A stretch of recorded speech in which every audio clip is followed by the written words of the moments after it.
कार्रवाई समर्थ है, वो सब कुछ कर सकते हैं। कर्म विनाश करने का किसी को भी अधिकार नहीं है, क्योंकि उसके परे वो जाते नहीं। तो जो उसके परे जाएगा वो कर्म विनाश करे, उसके परे नहीं जाएगा तो कर्म कभी नहीं नाश हो सकता। तो जब हम शरीर में बंधे हुए पंचभौतिक में, तो सूरत इसमें फंसी है, अब इससे नहीं निकलती। कैसे निकलेगी? इसी में फंसी, और इससे फिर इसमें फंस गया। ये भी तो जड़ चीजें हैं, इनमें फंस गए तो वहां से कैसे सिमटेगी? नहीं निकलती। लेकिन जब भजन करते हो तो धीरे धीरे धीरे धीरे वो सिमट करके सब यहाँ आती है। तो कहते हो हमारा ये सब शून्य हो गया, शून्य हो गया, इधर का कुछ ख्याल नहीं रहा। जब भजन बनने लगता है और आवाज सुनाई देने लगती है और दिखाई देने लगता है, तो इधर का सब ध्यान टूट जाता है, सब हट जाता है, फिर उधर हो जाता है। तो सिमटाव होता है। जब सिमटाव होता है तो कहते हैं ये सब काम नहीं करते, ये बिल्कुल ऐसे हो जाते हैं जैसे मुर्दा, जैसे इनमें कोई जान है ही नहीं, निरस। अब चेतनता रहेगी तब तो एक उम्र काम करेंगे, हरकत करेंगे, और चेतनता नहीं रहेगी तो हरकत नहीं होगी, तो सिमटाव होता है। तो दोनों आंखों के जब सूरज सामने सिमट कर जाती है, शरीर से बाहर हो, शरीर के बाहर दरवाजे पर आ गई सिमट करके, और फिर यहाँ से फिर गुरु मदद करते हैं। ताकि जब वहाँ मदद करते हैं तो शब्द सुनाई देता है, उसको पकड़ते हैं, दिखाई देने लगता है। तो जब ऊपर की तरफ जब चढ़ती है तो शरीर से अलग हो गई। उसका भी एक नाका है, यहाँ से यहाँ तक शरीर की हदबंदी, इसके बाद नहीं। तो सूरज जब उधर हो गई तो उधर लिंग शरीर है, क्योंकि इसी में वो फिट है। स्थूल शरीर के अंदर में लिंग शरीर, और लिंग शरीर के अंदर में सूक्ष्म शरीर, और सूक्ष्म शरीर के अंदर में कारण शरीर। तो जब ऊपर से जब सूरत आई है तो उसने कारण शरीर कपड़े को पहना, और जब नीचे उतारी गई तो सूक्ष्म, तो त्रिकुटी में कारण, वहां इसको कारण कपड़ा पहना दिया गया, ऐसे झिल्ली डाल दी।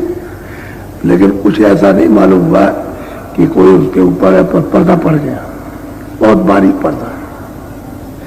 जैसे चश्मा लगाइए तो दिखाई तो सब देता है, लेकिन सामने चश्मा लगा है, ऐसे ही पर्दा पड़ गया उसके ऊपर में कारण शरीर का। जब सहतल कमल में आई तो वहां सूक्ष्म कपड़ा डाल दिया,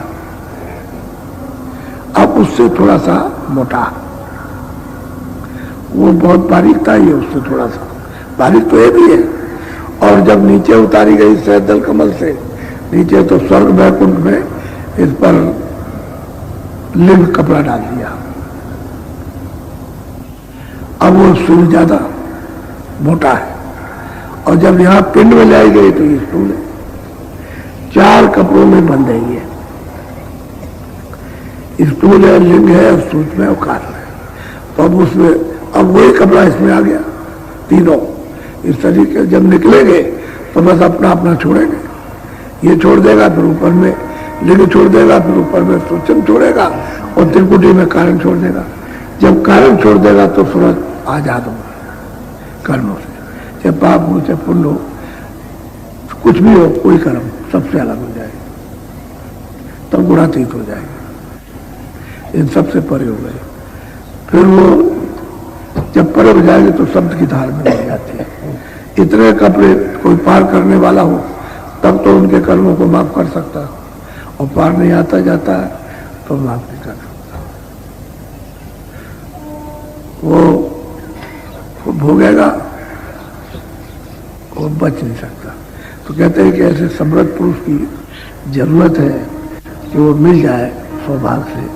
अभी तो अपने अपने भाग की बात है कि जीव वहां तक पहुंच जाए सोच समझ करके, कुछ अपनी बुद्धि तो कम से कम काम में ले, तो सोच ले तो वहां तक पहुंचे तो काम बने। तो घाट पर बैठ करके तब मतलब यह है कि फिर गुरु कार्रवाई करते हैं, क्योंकि बाहर में बगैर दरवाजे के गुरु की कार्रवाई नहीं हो पाती। वास्तव में जो दया लेना चाहिए वो दया नहीं मिल पाती, क्योंकि घाट पर सुरक्षित बैठी। अब एक घाट को छोड़ के मन इसको बुद्धि उचित खींचे खींचे इंद्रियों के दरवाजों पर, भोग विलासों में, तमाम वासनाओं में, इसमें ये लिप्त है तो भागता फिरता, कभी आंख पर, कभी कान पर, कभी नाक पर, कभी किसी पर, कभी इंद्री पर, कभी इधर कभी उधर भागता फिरता है। 9 दरवाजे उन पर चारों तरफ, तो स्थिर होता नहीं है, तो कार्रवाई नहीं हो पाती। जब उसको घेर के ले आएंगे और दोनों आंखों के सामने तिल पर जब उसको एकाग्र करेंगे, एकत्रित करेंगे, तो कार्रवाई होगा। इसीलिए जोर देते रहते, कुछ करो कुछ करो कुछ करो, चेत के करो, कुछ थोड़ा सा 2 मिनट रोको, 4 मिनट रोको, 10 मिनट रोक लो, थोड़ा रोकने की कोशिश करो, तो ये भागता रहता।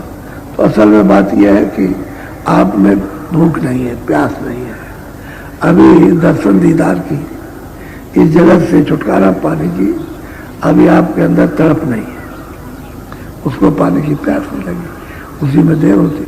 लेकिन सत्संग सुनते सुनते प्यास भी लग जाएगी, भूख भी लग जाएगी और तड़प भी आ जाएगी सत्संग बगैर बोलो।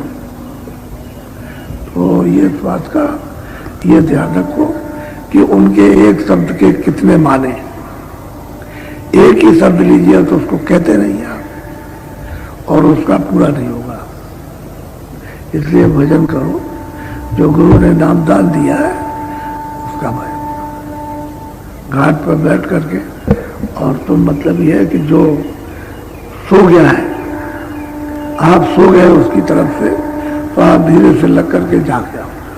शब्द तो हो ही रहा, नाम तो हो रहा, नाम तो कभी बंद होता नहीं है। वो तो तुम्हारे ऊपर में पर्दे पड़े हुए, इसकी वजह से अचेत हो गए। अब गुरु चिता लेंगे, वो जगा लेंगे, लेकिन बैठे तो रहो सामने, सामना मत छोड़ो, इधर उधर हो जाओगे तो फिर बड़ा। तो सत्संग मुख है, बगैर सत्संग के कोई नहीं जान सकता, किसी को नहीं मिलता। और सत्संग के साथ सेवा, सेवा के साथ भजन, बस ये सत्संग सेवा भजन, सत्संग सेवा भजन। बोलो। मिली नर देह तुमको बनाओ काज कछु अपना। कहते नरदेह जो आपको मिली है, ये इसी के लिए मिली है कि भवसागर से इस जीव को पार कर दो, इस सूरत को ले जाओ। दूसरा पार करने का कोई शरीर नहीं है। इस मृतलोक में सबसे महान और ऊंचा और अमोला 84 का ये पूरा चक्कर काटने के बाद ये मिलता है। जब तक पूरा चक्कर नहीं काट लोगे, अपने अपने कर्मों का पूरा हिसाब, छोटे से छोटा बड़े से बड़ा, तब तक फिर नरदेही नहीं मिलेगी। तो इतना चक्कर काटने के बाद आपको नरदेही मिली, अब जगह पर आ गए, तो कहते हैं इससे कुछ काम करो अपने लिए, यानी सूरत के लिए। तो सूरत तो चेतन है, कोई जड़ तो है नहीं, और सूरत कोई मन नहीं है, कोई बुद्धि नहीं, कोई चित्त नहीं है, कोई अहंकार नहीं। ये सब चीजें अपने अपने स्थान की हैं। ये मसाला है, ये हमको दिया गया काम के लिए, जैसे ये दिया गया काम के लिए, ऐसे ही मसाला दे दिया गया। अब चेतनता से तो काम करता है, लेकिन वैसे जड़ है, वैसे मन बुद्धि चित्त ये चेतन नहीं है, ये तत्व है जड़। लेकिन जहां ये चेतनता है वहां चेतन हो रहा, उस चेतन के साथ तो इनका भंडार है। जब ऊपर से सूरत उतरेगी तो पहले तो अकेली आई है शब्द के साथ, जब उतरेगी तो साथ साथ जब कपड़ा पहनाया जाएगा तो ये दिया जाएगा। कपड़े इसलिए पहनाया जाता कि शब्द, स्पर्श, रूप, रस, गंध 5 चीजें, इसका बोझ शुरू हो गया। शब्द का बोझ, स्पर्श का बोझ, स्पर्श कर दिया, रूप का रूप दिखाई दे रहा, सुगंधी है और रस है, मिठास, इन सब चीजों का बोध होने लगता है। ये चीजें मिली। जब नीचे कपड़ा, इसको और नीचे उतार करके कपड़ा पहना गया, तो इसके साथ में मन, बुद्धि और चित्त और अहंकार 4 और लगा दिए। इसी के साथ शब्द, स्पर्श, रूप, रस, गंध और मन, बुद्धि, चित्त और अहंकार, ये हो गए 9। अब यहाँ सूक्ष्म शरीर 9 तत्वों का हो गया, पहले 5 का था। और फिर और जब नीचे उतारा स्वर्ग बैठुन में, तो लिंग शरीर 17 तत्वों का। उसके साथ क्या किया? 10 इंद्रिया और मन, बुद्धि, चित्त और अहंकार, 10 4 चल गए। और रजोगुण, तमोगुण, सतोगुण, ये 17 तत्वों का ये लिंग शरीर है। और जब यहां मृतलोक में यहां उतारा तो खाली 5 तत्व, जल, पृथ्वी, अग्नि, वायु, आकाश, उसका ये खोल है, ये यहां का। तो कहते हैं मिली नरदे तुमको अब की बनाओ कुछ काज अपना। कहते हैं अपना काम कुछ करो, तुम जिधर से आए हो उन्हीं को उलट चलो। लेकिन उल्टोगे कैसे? कोई जानकार उल्टा हुआ मिले, कोई जानकार अनुभवी को मिल जाए तो उसके पास जाओ। अब खोज करते रहोगे कोई तो मिल जाए, मिल जाएंगे। अगर कोई आदमी निकले कि भाई मैं चलता हूँ कहीं खोजूंगा, तलाश करूँ, तो उसकी खोज व्यर्थ नहीं है, वो वहीं जाके रुकेगा। मुझे मालूम है जब मैं खोज रहा था तो एक त्रिकालदर्शी पंडित मिले,